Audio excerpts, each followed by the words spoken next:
Enduring setbacks, welcome to today's devotional journey. As a teenager, David was anointed as the next king of Israel.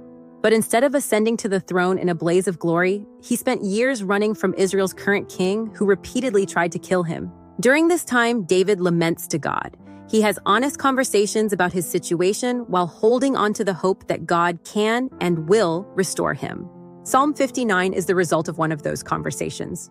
David's laments allowed him to express his grief, cry out for justice, and remember God's faithfulness. Focusing on God's faithfulness reminded David of God's character, and knowing God's character helped him hold on to hope. That's why he could say, "But I will sing of your strength. In the morning I will sing of your love. For you are my fortress, my refuge in times of trouble." Talking honestly with God helped David recognize that even though his current situation wasn't good, God was still good and still worthy of being worshipped. David believed that God was still in control and that he would one day see the fulfillment of God's promises. And one day, God's promises did come to pass.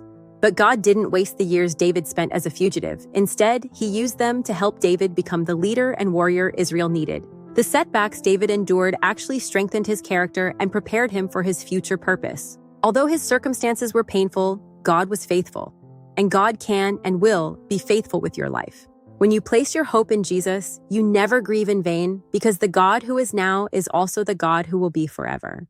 And he is constantly advocating and acting on your behalf. That's why, no matter what you face, you can hold on to this hope.